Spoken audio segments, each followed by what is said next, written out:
Joining me right now is Union Minister for Petroleum, Mr. Hardeep Puri. Sir, after the conflict which is taking place in Middle East, there's a lot of concern among the people as to how the government is looking into this. Will the oil prices be hit?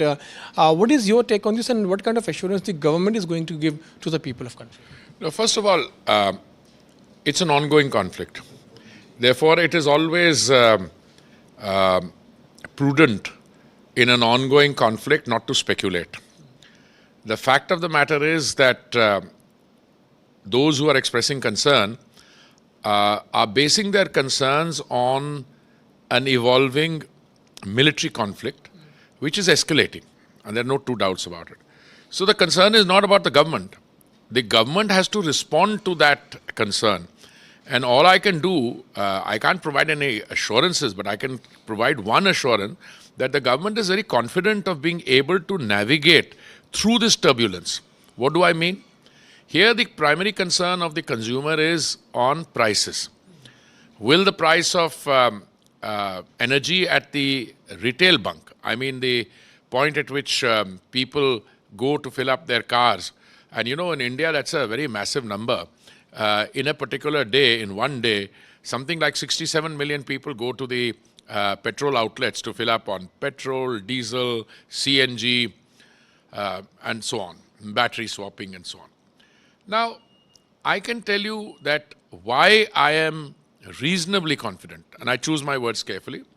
The price of oil over the last 12 months or so has, contrary to expectations, remained in the 75 or so range, okay? Last time when there was economic uncertainty, economic activity had stopped during the COVID period, the price of a barrel of crude came down to $19.56. Then there was conflict and it went up to 128. So when this conflict started escalating, a lot of people, rightly perhaps, felt that the price of oil would shoot up and go in the upwards of 100 range. Why I am saying what I am saying? A, there is no shortage of oil in the world. And even the pre-current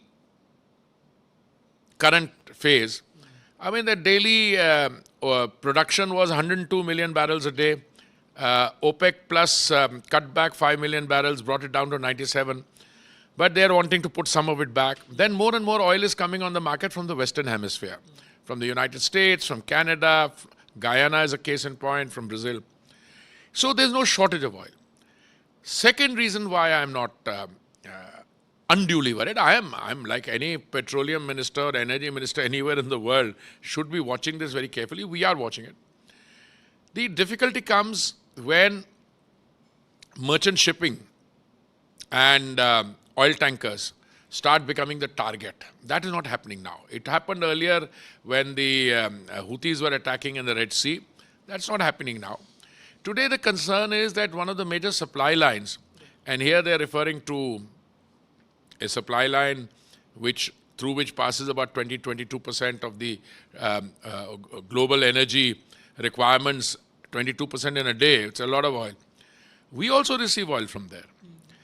If I consume 5.5 million barrels in a day, I meaning India, then clearly 1.5 million at least comes there, some days even more.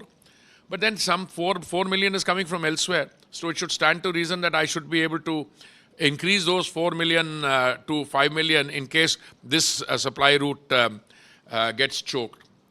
But the third factor I want to give you is, in the last 50 years that I've been either a professional civil servant or a minister, I've never seen the Straits of Hormuz closed down. It would not appear to be in anyone's interest, because it's not in the interest of the producing countries to close it down. It would not be in the interest of the consuming countries, and China is a major consumer. Iran is a major user. It's Iranian oil. So, according to current situations, yes, oil, which has been in the range of 70, 75 for over a year, it had gone down to 65 after President Trump assumed drill, baby drill. They want prices to come down. They want inflation to be controlled. But there's another thing. The fact of the matter is, oil below 65 does not appear to be very viable for shale gas production as well. They would want it to be slightly higher. But today, oil is at 76. That is, again, on the reduced side, slightly on the higher side, but it's not alarmingly high. Is the market discounting further escalation? I don't know. We'll have to watch. If this happens and this supply chain hits, are there other options, other routes where we can switch We to? have diversified our sources of supply. We used to buy from 27 countries. We are buying from 40 countries. We bought from Argentina 2 consignments, and that's the 40th country. We also produce a fair amount, not very significant, fair amount, which we export. We can stop exporting and you can use. So I'm not too worried about that. Yes, we will watch the situation carefully. We will navigate it, and if any measures have to be taken which are time bound, yes, insurance rates will go up. I think they've already gone up a bit. Freight rates, if there's a rerouting, just now rerouting is not taking place. But you know, the insurer is insuring against risk, and there's always a cost to be added to tension. So, but as I said, the situation is manageable, and the only thing I can do is to request you through the medium of an influential channel to tell people that there's no cause for alarm.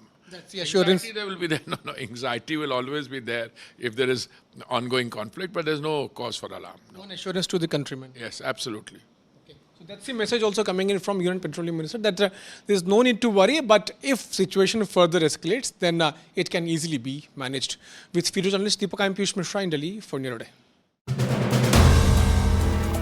If you like the video, do like, comment, share and subscribe.